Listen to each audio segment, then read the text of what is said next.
Herkese iyi akşamlar arkadaşlar, hoş geldiniz. Welcome everyone. Good night, good day. Nasılsınız? There are a lot of people, that's amazing. It's so good to see and it feels nice to start the new year with that many people.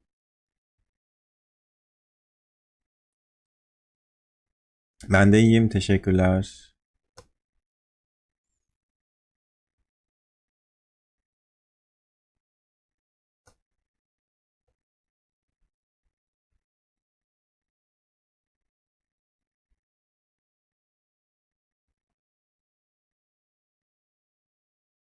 Wow, so many people, so excited, and we can start our lesson.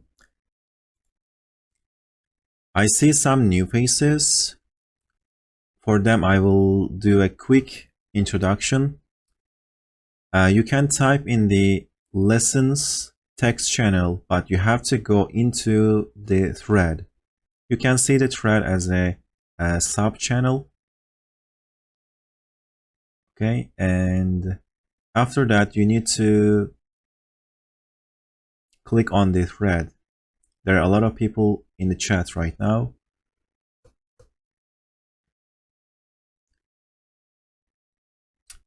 Okay, and then when I start the stream in a bit, you can click on the stream and watch my screen. Normally, I will do this on a stage channel, but I have to screen share, so it is not technically possible yet. Okay, I think we can start. Başlıyoruz. And what will we talk about today? Since this is the first lesson of this new year, it will be mostly like a casual chat on how to study. I will be talking about my advices, my own experiences, my own opinion. I will show you some useful grammar topics to study and some resources to start studying. Okay, it will be mostly actually be me rambling about learning Turkish. Hopefully you can get some new ideas. You can find something that works for you. Just keep in mind that everything I will say here is my own opinion. So you might agree, disagree, or find something else that works better for you. It is all up to whatever works best for you. Okay, so before we start how to study Turkish, I want to start with how should you learn a language in general. Okay, I'm starting the stream. The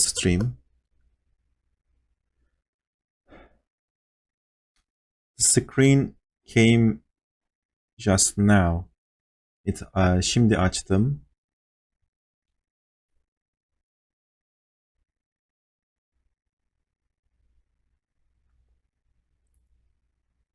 Ask and you shall receive. Definitely.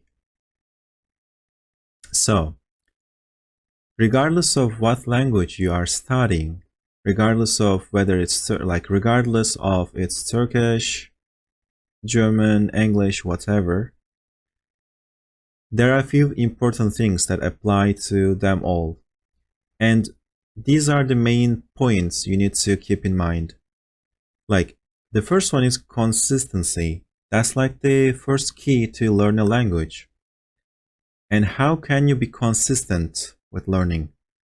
You need to repeat learning. You need to try and stick with learning.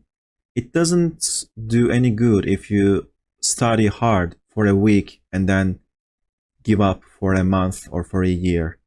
For example, personally me, I have experience with German for so long, like I can't even remember when I started. So but I took so many long breaks in the process. So the current state is not the beginner, not the advanced. I'm somewhere stuck because I didn't repeat learning. If you also do this, if you also learn now and then take a break for so long, you will also probably lose all of your progress. Okay? And you can, of course, take breaks, but try to keep them short. And you are the only person who can know how long you should take a break. So you will have to figure it out yourself. After that, you have to have a study plan. This is important because there are different roadmaps you can go depending on your end goal. If you are learning Turkish for a professional reason, there are different things you can take, you can follow. And if you are learning Turkish for family, there are different things, like, for example, one of the few common vocabulary to learn will be, for example, family names, like how to say mom, dad in the family.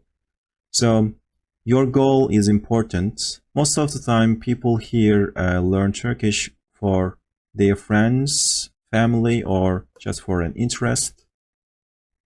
Honestly, I haven't seen anyone that learns it for a professional reason. Sometimes there are people who live in Turkey, so they kind of need to learn it, but they still learn it in the informal way. So, okay, your goal is important. And your plan is important. I will also be talking about an example schedule, like which skill to study on which day. But again, that would only be a default, or it wouldn't be wise to call it default, just like a template. And of course, you have to fill in the tasks, fill in the days with your own study methods. It again depends on you. And finally, I want to stress this. Don't worry about a streak.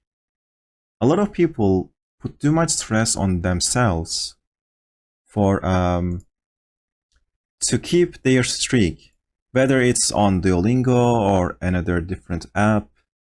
And once they break it, once they lose the streak, they kind of give up and stop learning. That's kind of bad practice because every day is different.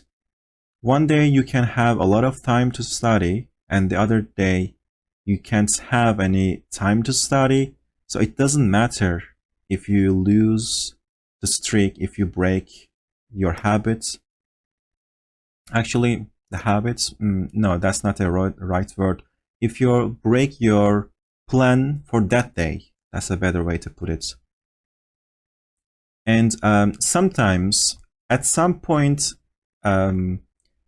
people start learning Turkish just to keep their streak. Like, they only go on their app and do whatever tasks they have to do and leave.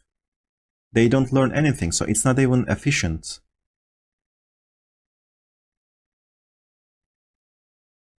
Okay? So don't worry too much about streaks.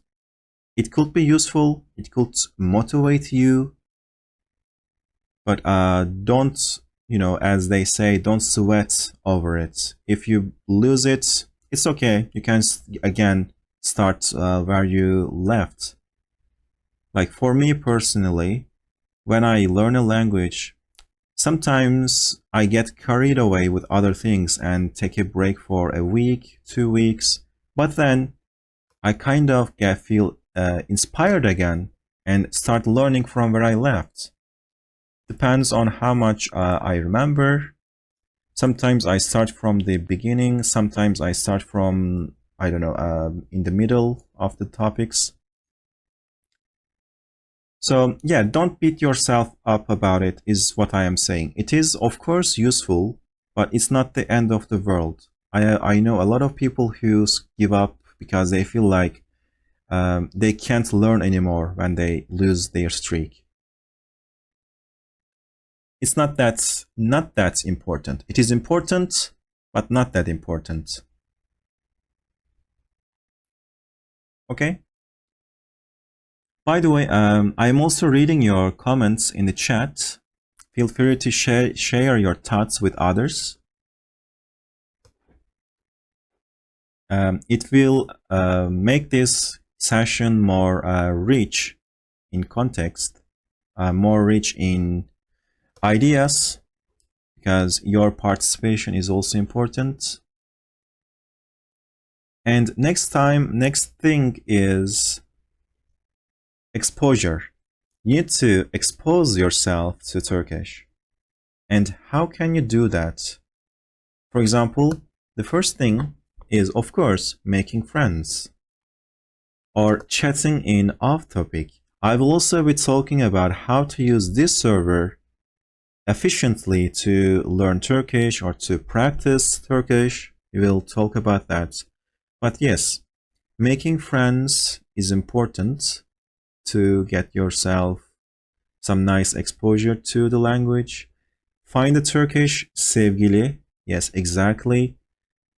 You know, I have read so many blogs, articles on language tips, and every time finding a romantic interest is one of their advices. So like, when you kind of fall in love with someone, you kind of want to learn their language because you want to surprise them, you want to make them happy, you want to have fun with them. And trust me, learning with romantic interest is very useful. But of course, it doesn't mean you can't get exposure if you don't have all of those. You can join communities. You can, there are a lot of servers on Discord. This server and even other servers, even the other Turkish servers. There are a lot of other Turkish servers. You can join them. You can talk in their chat channels. But it's better if you stick here. And Twitch streamers, Spotify songs, and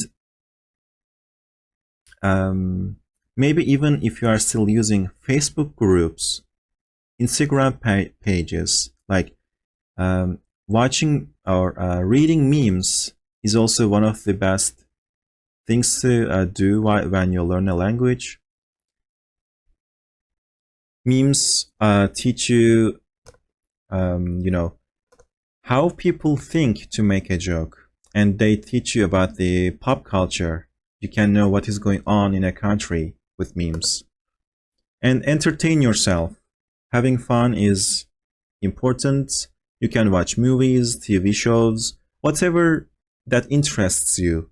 Maybe you like reading about politics. If you are that type of person, you can read about the politics. Maybe you are just interested in watching dramas, so you can watch dramas.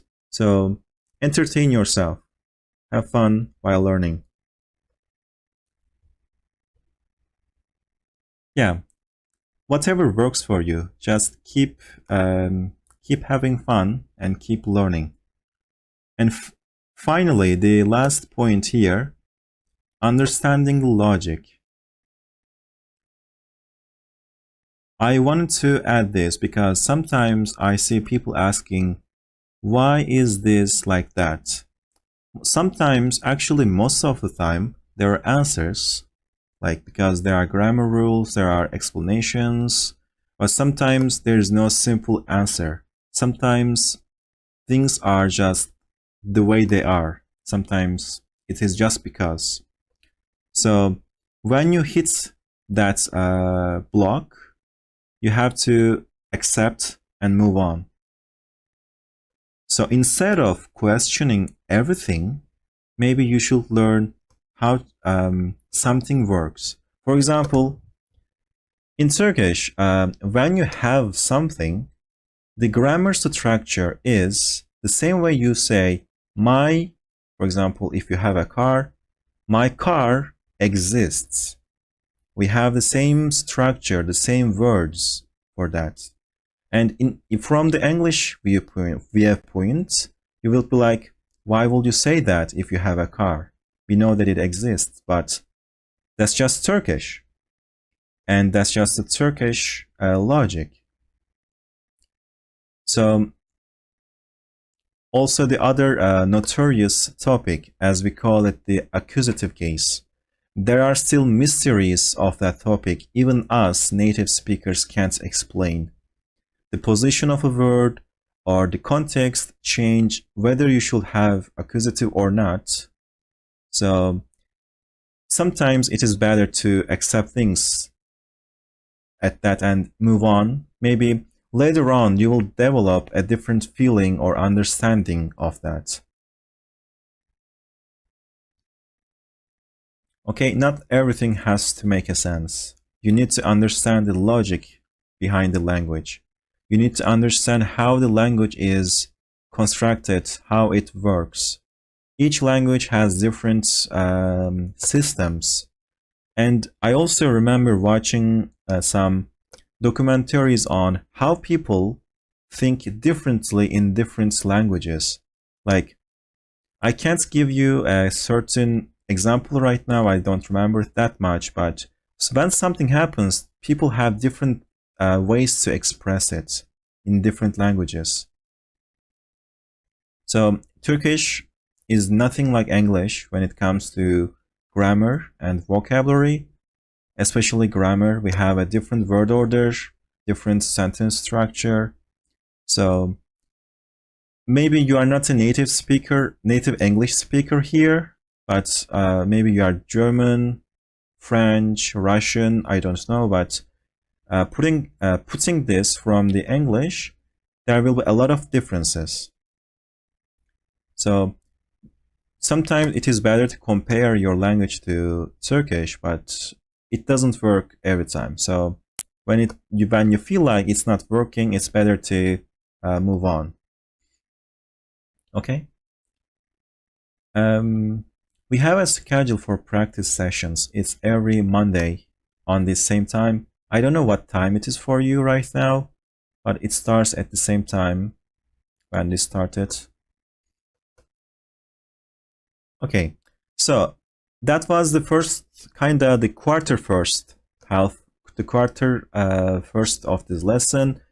It was just me rambling about how you should learn a language. Now we will talk about some specific resources, including how to use this server. If you have resources to share with others, you can also share them in the chat. And then we will briefly mention some grammar topics, like which topics to learn first. Okay, so I want to show you some very basic, simple, most uninteresting table, like a chart. These are some grammar books that I really recommend that you should have a copy of. The order doesn't matter. And of course, I have some favorite ones. So one of the go-to books that I have is the first one, The Student's Grammar of Turkish by Nihan Ketres, some Turkish academician, I guess. I don't know. Okay, so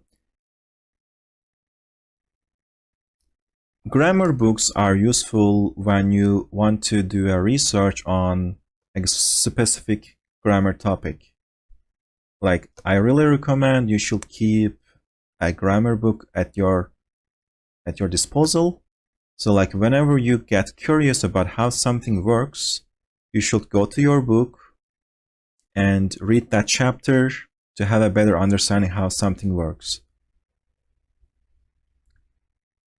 So my favorites are Student's Grammar of Turkish and Sometimes I really like Delights of Learning Turkish. And the other ones are also, of course, useful. But for example, the last one, I forgot to include the author. They are the Routledge, however it's pronounced, the Routledge Comprehensive Grammar series. I'm sure when you Google these names, you will find the book I'm talking about. And but it is very comprehensive, as the name implies. So if you are not that familiar with language terms, this book can overwhelm you. Okay. My favorite is Student Grammar of Turkish.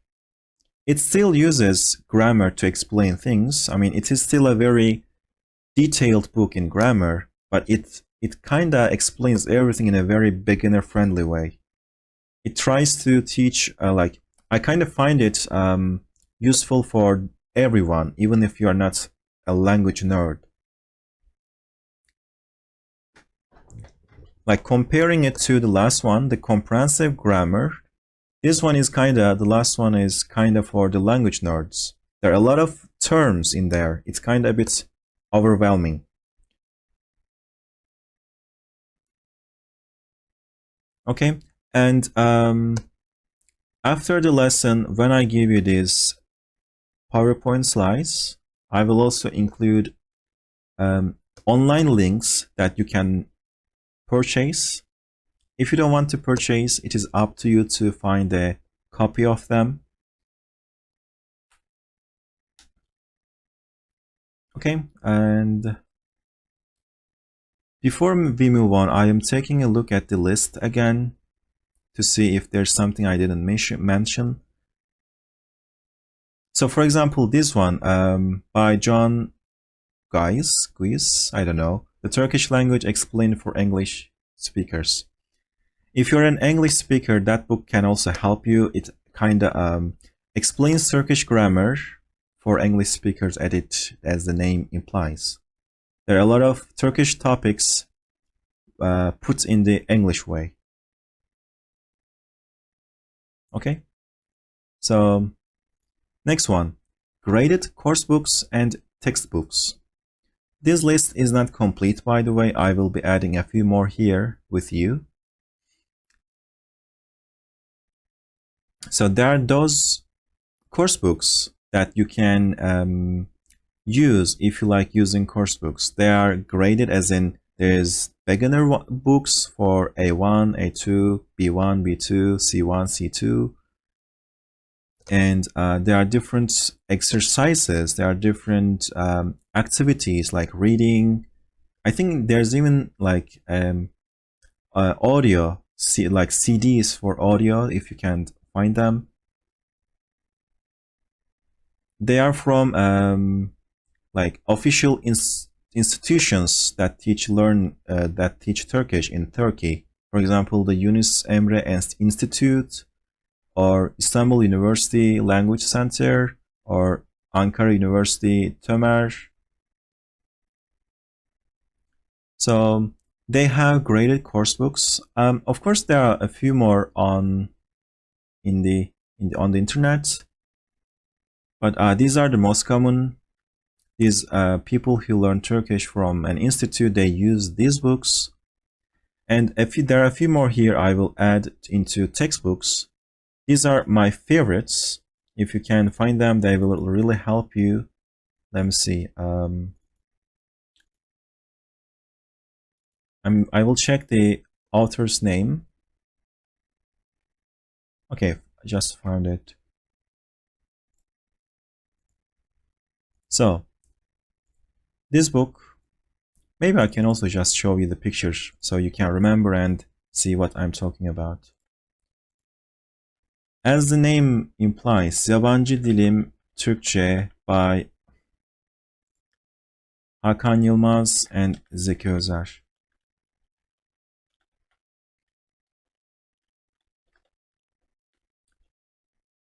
So that's my favorite. Maybe I can just make this bold.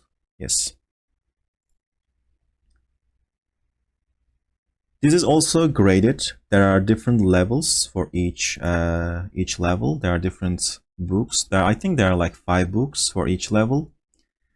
And there are a lot of, and when I say a lot, I really mean it. There are a lot of exercises, or like fill in the blanks, choose the correct option, like multiple options, or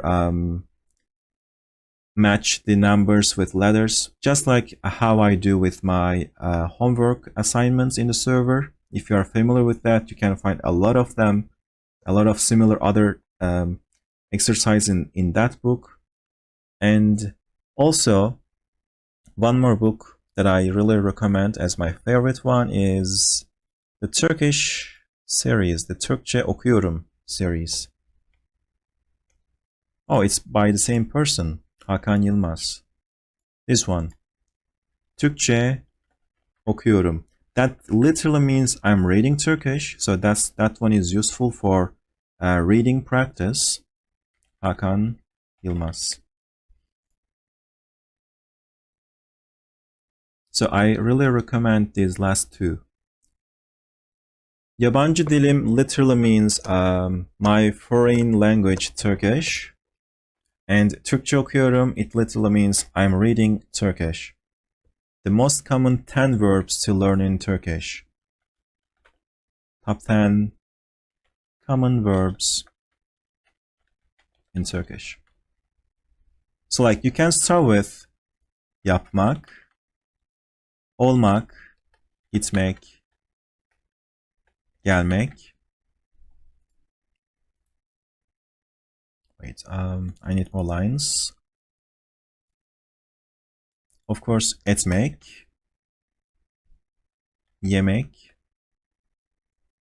and içmek, anlamak, okumak, yazmak. Wait, 1, 2, 3, 4, 5, 6, 7, 8, 9, 10. 10, like 10 is limited. Of course, there are still more. There's like istemek, to understand, görmek, to see, duymak, to hear. So like my point here is starting somewhere, starting with at least learning 10 verbs. And how you learn them depends on what you prefer. I wouldn't suggest daily practice, or instead of studying for a certain amount of time per day, you should study for a certain amount of time per week. As we said in the beginning of the lesson, each day is different. Maybe you can't study something like something important happens. So you can compensate for that lost time the next day. Sometimes you get 3 minutes a day and 3 hours the next day. So having the total amount per week is more efficient, is more reasonable. So like you can learn these top 10 verbs. By the way, this is not really the top 10. Of course, it could, like, some of them can be replaced with other things. It's just what came to mind at this time. But what happens when you learn the verbs? You also need to 10 common adjectives. Like this. Top 10 common adjectives in Turkish. So you start with like iyi, which is good, güzel, which is nice or beautiful, which is kötü, and then like büyük, you know, as they call it, the baby vocabulary, like what babies, what kids learn while growing up. Just to basic things to describe things. Like if you try to learn advanced things, like if you try to learn, I don't know, like to decide or to judge a person. You will probably not need that until a certain level. So you need to start with the baby vocabulary. Like iyi, güzel, kötü, büyük, küçük, hızlı, yavaş, and what else?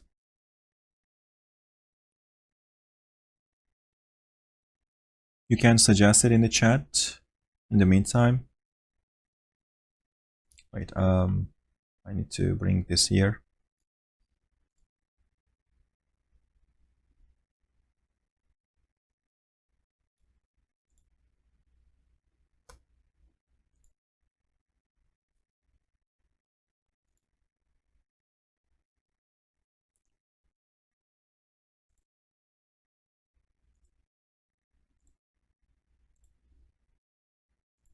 Okay. So, soğuk, sıcak. Yes, definitely. Soğuk, sıcak.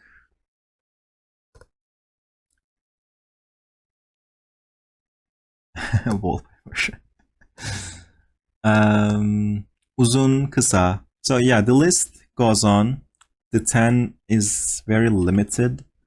So, and after that, of course, you need to learn the top 10 nouns. Wait. When you learn the top 10 nouns, you'll kind of start making your sentences.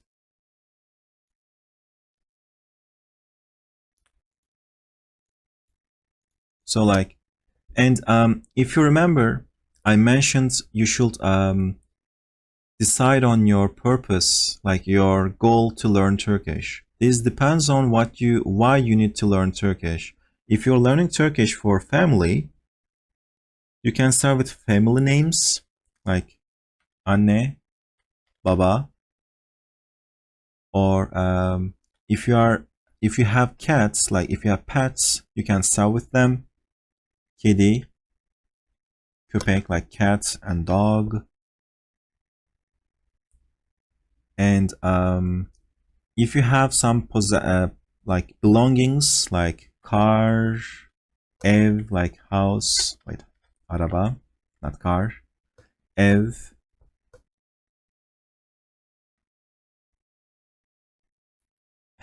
car. So like learning places, learning belongings, and okul, postane, yes.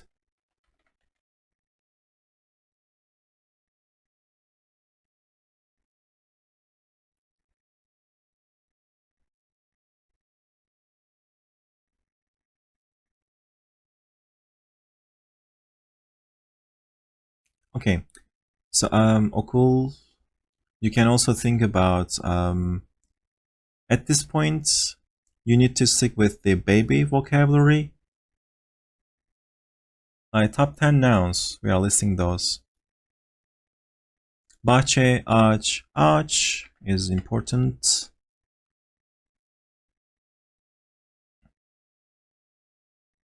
Top, yes. Top, çiçek. Okay, so now we have our adjectives, our nouns, top 10 common nouns in Turkish. After this, of course, we will need adverbs, we will need prepositions and stuff, but it is to enrich the sentence.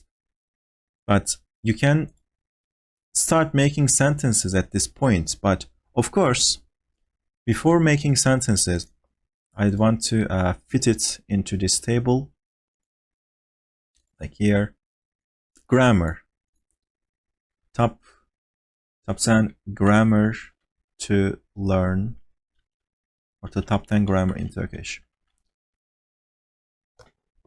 So like how or what should you learn if you are a beginner? What should you learn when you start language? If you remember from the first slide, I said understand the logic of a language. Now we have this table. So like a few things to understand in the Turkish language is the vowel harmony. And then after that, consonant mutations. I will put them together, vowel consonant harmony. You need to understand how that works or what that is. We will have other different lessons on these specific grammar topics. Of course, you can also go to the lessons channel for the pinned messages on the old lessons, or you can read from your books that we mentioned before, like Student Grammar of Turkish by Nihan Ketrez. You can read on these topics. And after that, you need to start with noun cases. The noun cases is what we call accusative, dative, locative, ablative. Like you have these words, but you still cannot put them together because they have relationships with each other, and you need to have some suffixes like attachments with them. For example, if you use gitmek, which is to go, when you go to a place, just like in English how you say to, you need to have some ending. Like we have okul here and gitmek. If you go to a school, you need to have an ending here, and a noun case, the dative case, is what you will need. So like okula gittim, okula gittim. Or if you are coming from, gelmek, from the house. So like evden geliyorum. You will need a den suffix here. And sometimes it can change. Like ağaçtan. Let's see if we have a verb. No. Ağaçtan düştüm. Like to düşmek, to fall. I fell from the tree. So instead of saying dan, we say tan, which is the consonant hardening. So these keywords, these key topics will be needed to form your sentence. So after noun cases, you need to learn the tenses. Tenses are what we call like the past tense, the present tense, the future tense. They have their own complications. Like there is this tense, we call it the aorist.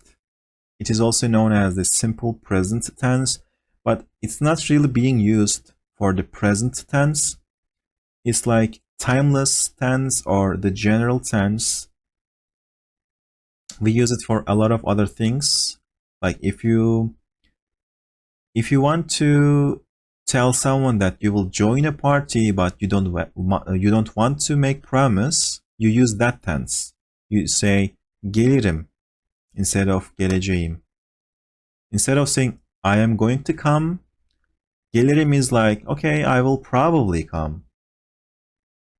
So you can learn the details of tenses. And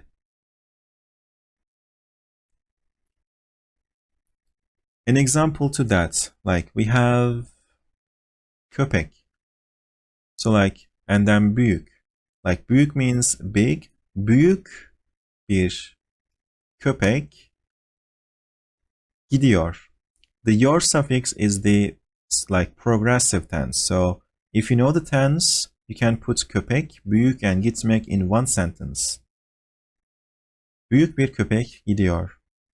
Or hızlı bir araba geliyor. Or geldi, the past tense, or gelecek, the future tense. Okay? And now after this, I mean, this is not again the most ideal order. Don't take it that way. I'm just giving an idea. The to be verb, like how to say I am something.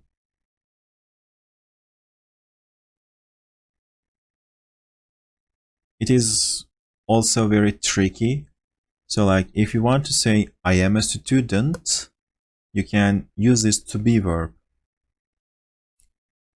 And after this, possessives. And after that, I mean, possessive, the name implies it. It is talking about things you have.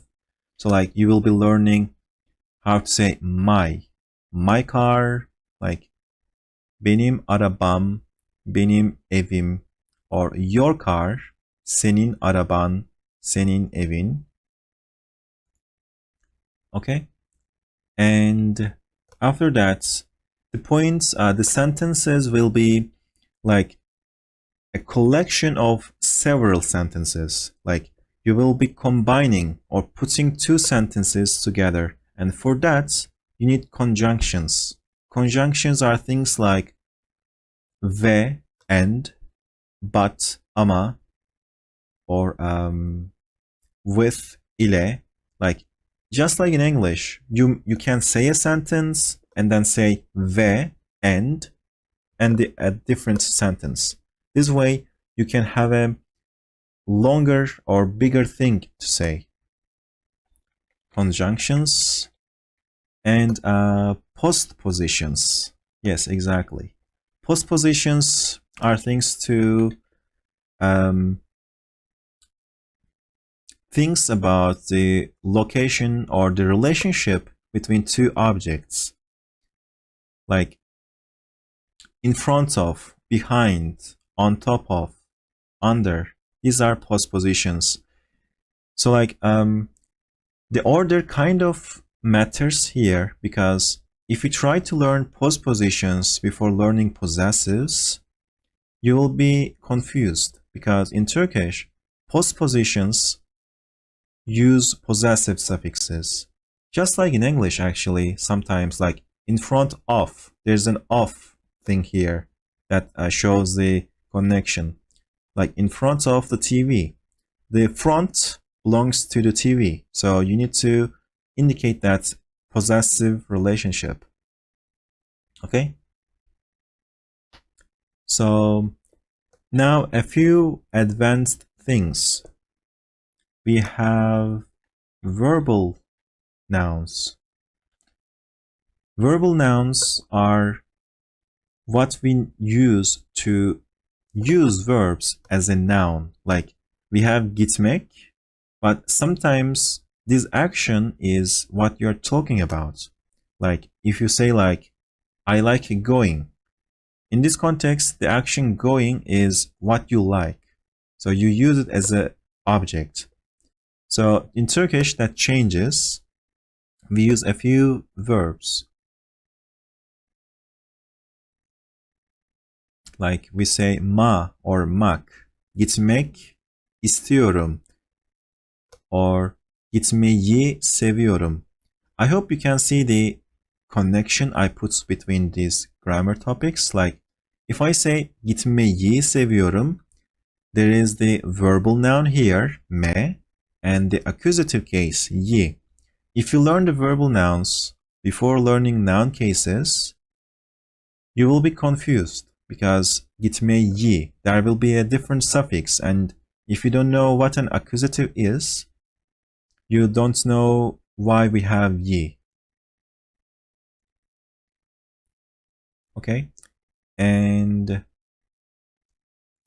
after that point, things will be a bit more complicated and technical, but you can learn relative clauses, as also known as subordination, like putting one sentence inside a different another sentence.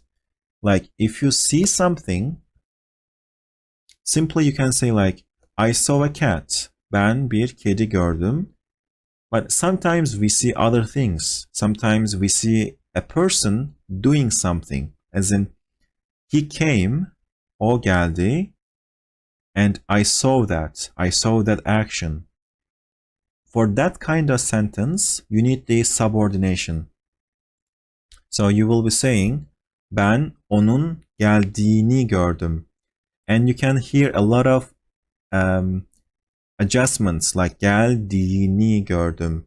There's the accusative case, there's the possessive case. Like after the dik subordination suffix, there is i, geldiği, and accusative, geldiğini gördüm. Every time you will have to rely on the past topics. So it is important to learn things in a recommended order. Okay? And there are a few other things like causatives and passive voice. Wait, instead of calling it causative, yeah, I mean the voices. Causative voice, actually passive is also a voice. Passive voice, reflexive voice, like when you make someone do something or when something is made. Reciprocal or cooperative voice, like when you do something together with a person. Like koşmak, to run, koşuşmak, to run together. Gülmek, to laugh, gülüşmek, to laugh together. Okay, there will be different things. Like passive voice, an example will be like I sent a letter was sent by me. For that kind of sentence, you will need the voices. Yeah, you can mix them, you can use them together. And we can also mention the maybe adverbial clauses. You know, the dı zaman, can, ınca, like how you can say when, while, before, after. These are the adverbial clauses. Like, for example, the school closes after the lesson is finished. First, you can say the lesson is finished, and then you need to put this in relation to the school being closed. For that, you will need that adverbial clauses. Okay, so from my opinion, or as a quick idea, these topics is what you should look into as you keep learning. And of course, these are just the category names. I mean, inside these terms, there are a lot of things to delve into. There are a lot of things to learn about. Like noun cases is like, they're like 5 or practically 4 noun cases. There are like 5 basic tenses and 5, I guess, like a few more advanced tenses, like combining tenses with each other, like past perfect, as they call in English. Yapmıştım, like combining 2 past tenses or combining the past tense with the future tense. Yapacaktım, I was going to do. They will have their sub channels, not channels, subcategories, subtopics. It can look short, but it will be very comprehensive. And again, I will go back to the beginning again. Try to be consistent. Don't give a break between those topics, but also don't overwhelm yourself. Don't burn yourself out. It is okay if you don't learn everything at once. You can just learn one thing at a time, have more practice. You can maybe come to the server to try your sentences in the correct my text channel. Okay, so everything is everything depends on what you prefer. Some people prefer a hard study, so they will try to learn them. But generally, people get overwhelmed with these with these things. So keep things easy, keep things slow. So we will see how things go. I can't wait to see you guys on the future lessons. Kendinize iyi bakın. Geldiğiniz için çok teşekkür ederim. Katıldığınız için çok teşekkür ederim. Umarım yardımcı olmuştur. Umarım size fikir vermiştir. Fikirlerinizi, önerilerinizi her zaman paylaşabilirsiniz. Haftaya görüşürüz. Kendinize iyi bakın. İyi geceler, iyi akşamlar, iyi günler.